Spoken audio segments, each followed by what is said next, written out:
devo dire che questo film ha messo anche come un po' in discussione tutto il mio modo di lavorare, perché per me ho fatto solo 3 film nella mia carriera di cineasta e- e ogni film è durato 4-5 anni, perché per me il lavoro e la ricerca di un personaggio è fondamentale. E i miei film partono dai personaggi, sono partiti sempre dai personaggi.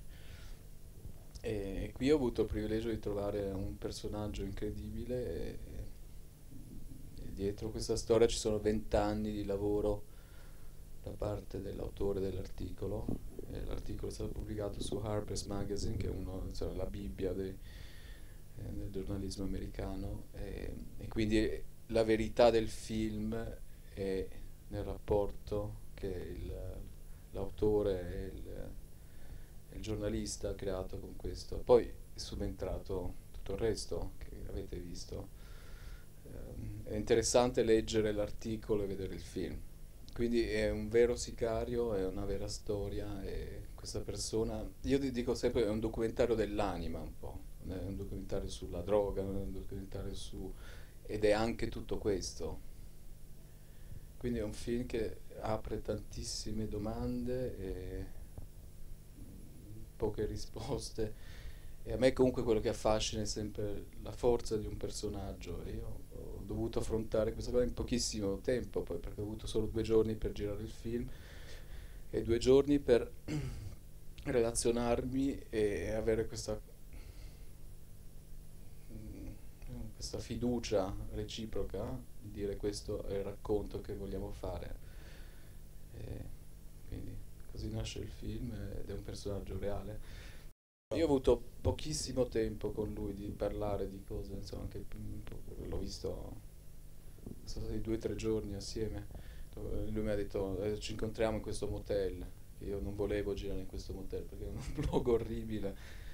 E volevo portarlo in una delle case della morte, e quindi costruire anche chissà quale storia, però poi lui ha scelto semplicemente un luogo e mi ha dato dei tempi, cosa che è fondamentale, è stato un po' il produttore del film. Ti ha aiutato così. Sì, mi ha aiutato, se non mi avesse detto hai 2 anni per girare, Era la fine, era la per lui fine. soprattutto. Mi ha detto hai 2 giorni per girare, scelgo io la location e tu fai il tuo meglio. Quindi sì, il film parte da un personaggio che diventa anche cinematografico, per cui lui ha questa forza enorme di diventare cinema, e però se uno vuole capire cosa sta succedendo in quel piccolo spazio del mondo, lui lo racconta molto bene. E come battuta dico sempre, se fosse un attore dovrebbero darmi un Oscar alla carriera, non so, qualcosa, perché penso che nessun attore avrebbe la capacità di raccontare tutto questo. Soltanto una persona che ha deciso di farlo in un momento della vita non l'ha potuto fare. Beh, lui ha accettato di essere filmato perché il giorno in cui poi è capitato proprio quella notte lì, aveva un figlio, nasceva un figlio. E quindi lui ha accettato di essere filmato perché aveva bisogno di soldi e chiaramente un documentarista o un giornalista non paga mai il personaggio, anche se poi c'è sempre qualcosa. Questa sarebbe la regola, però Questa poi sarebbe la regola. Però infatti Chuck non ha pagato quando ha fatto l'intervista, però io siccome venivo di secondo, era un secondo passaggio, e quando lui ha detto sì, accetto, però ho bisogno di soldi perché faccio questo, perché ho bisogno di soldi, perché mia moglie sta per avere un figlio, e io ho chiesto quant'è la cifra e lui ha detto è la stessa cifra che io chiedevo per ammazzare qualcuno. E in inglese to shoot è la stessa cosa, quindi l'ho trovato assolutamente, ed erano 4.000 dollari, questa è la cifra che lui ha chiesto. E io penso che al sicario abbia cambiato la vita.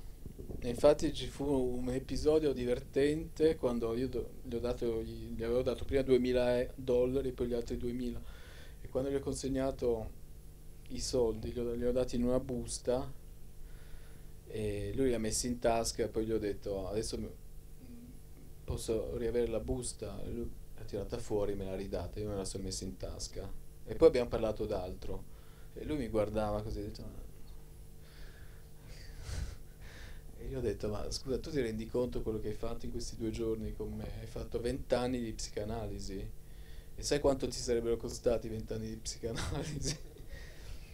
E lui ha detto, sì, immagino, ecco, quindi adesso non ti pago. Mi ha detto, hai ragione. Poi chiaramente gli ho ridato la busta perché non volevo avere un debito col sicario.